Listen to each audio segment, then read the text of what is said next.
YouTube をご覧の皆さん、みつやです。今回もよろしくお願いします。今回なんですけども、こちらですね、アトロポスナイフさんの商品をいくつか購入しましたので、今回はこちらの開封とレビューをしていこうと思います。いくつかまとめて買ったので、かなりでかい袋に入ってきてますね。早速なんですけども、こちら開けていこうと思います。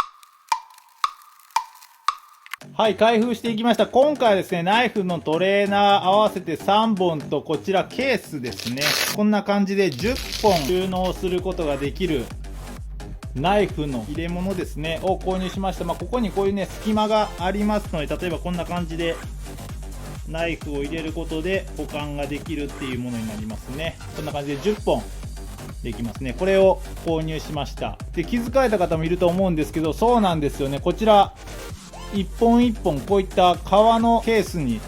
入れられていますね。前回とかで購入した時にね、こちらの箱ですね、アトロポスっていうことでこのロゴマークが入ったこの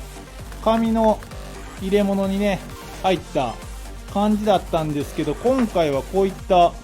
革のケースに入っていますね。はい、ここにはアトロポスナイフのロゴがね入っているものですね。すごくなんか上品な感じになってすごく嬉しいですね。これが3本購入しました。今回はじゃあどれが当たるか分かんないんですけど、とりあえずこれから開封していこうかなと思います。開けていこうと思います。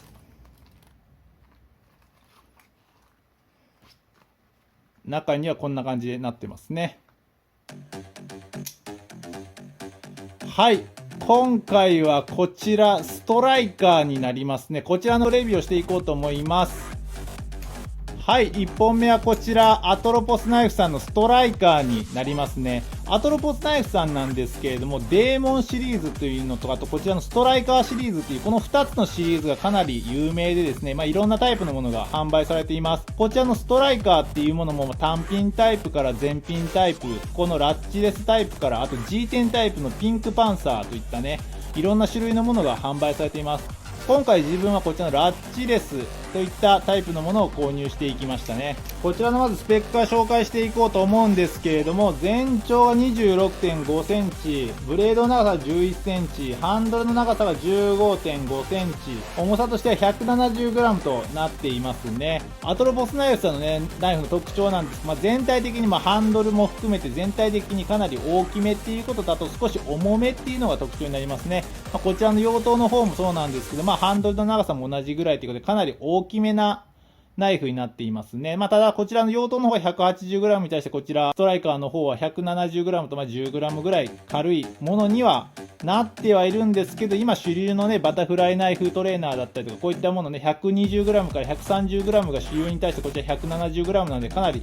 50g ぐらい重たい、かなり大きめなバタフライナイフという風にね、なっています。そしてこのストライカーシリーズの特徴的なのがこちらのブレードですね。このようなカミソリのようなね、四角いブレードをしていますね。ちなみに切れ味の方一応見ておこうかと思います。3、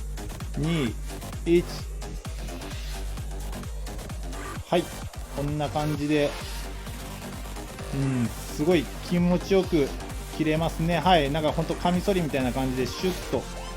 切れますね。すごくいい切れ味してますね。他のバタフライナイフ、こちらのトレーナーもそうですけど、大体基本的に先端がね、こうシュッと尖ったような形のものが多いんですけど、こういったね、カミソリのようなこう四角いというかね、先端が尖ってないタイプのものですね。こういった形状のものはなかなか珍しいかなと思って、今回面白いかなと思って購入してみました。アトロポスナイフさんのナイフはこれが3本目になるんですけど、用途にしろ、エイリアンにしろですね、比較的大きいけど、振りやすいっていうことで、今回ちょっと他にもね、いろいろ手を出して、購入してみようかなと思って購入しましたね。で、こちらのストライカーも有名なシリーズだったので、1本はちょっと買っておきたいなということで購入しましたけれども、ちょっと今、まだ5分ぐらいしか振ってないんですけど、ちょっと気になる点がありますね。まずそれがこちらですね。このブレードなんですけども、結構この厚みがですね、かなりありますね。で、しかもこう先端がね、尖ってないというかですね、こういう平べったいブレードになってますね。結構面積も大きいので、かなり正直ブレードが結構重いですね。ブレードヘビーなバタフライナイフになっています。で、ハンドルの方なんですけど、大きさとかはですね、こちらの用途とかと変わらないので、ほぼ一緒かなと思ってたんですけど、よくよく考えたらこちらのハンドルホールですね。こうやって穴が空いてるんですけど、この数も多いっていうこともあってですね、ハンドルも正直こちらの用途に比べるとこちらのストライカーの方が若干軽めに仕上がっていますね。その割にちょっとブレードの方は結構ヘビーになっているので、これは結構重心が中心というよりはかなりちょっとブレード寄りな感じの重心になっていますね。なのでちょっと振ってるだけでですね、かなりブレードが重いなっていうのがビシバシ伝わってきますね。はい、テストフリップが終わりました。総評としてはやっぱり最初の時に言いましたけれども、このブレードがかなり重いな、ブレードヘビーだなといった印象が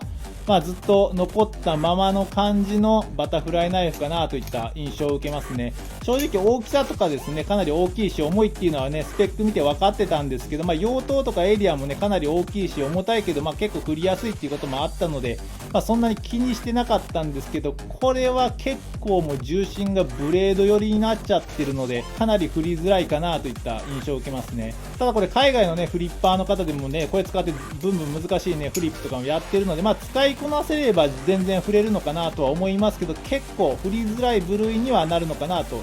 た印象を受けますね。あと値段なんですけど、こちら290ドルっていうことで、約3万円するバタフライナイフになってますね。すごくこの僕ブレードのね、形状が特殊で面白いな、かっこいいなと思ったので、購入しましたけれども、正直ちょっと安くはね、ない、普通の定価ぐらいのね、バタフライナイフの値段帯にはなってますので、3万円あったらそれなりのね、ナイフが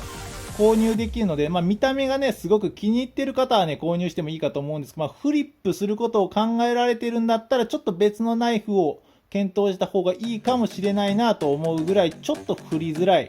ナイフになっていますね。ただ今回ですね、このブレードですね、この平べったいカミソリのようなブレードと、このハンドルっていうところでね、すごく見た目がかっこいいなと思って、購入しましたのでね、あんまりフリップ用でとは思ってなかったので、良かったですけれども、これの G10 タイプもあるので、G10 だとさらに軽くなってしまうのでね、ハンドルが。そのタイプはかなり振りづらいんじゃないかなと個人的には思いますね。実際触ってみないとわからないですけど、ちょっとこのチタン製のハンドルでもかなりブレード寄りな重心に仕上がってはいますね。参考になればと思います。はい、いかがだったでしょうか。今回ですね、アトロポスナイフさんのストライカーラッチレスタイプを購入してレビューしていきましたけれども、総評としてはちょっとブレード寄りなバタフライナイフになっているのでちょっと振りづらいかなといった印象を受けますけれども、このハンドルだったりこのブレードの特殊な見た目ですね、すごく特徴的でかっこいいかなと思います。見た目がねすごく気に入ったっていう方はですね、ぜひアトロポスナイフさんのホームページの方を見てチェックしてみてもらったらと思いますね。はい、じゃあ今回ねこんなところで終わろうと思います。ご視聴ありがとうございました。また次回よろしくお願いします。それでは。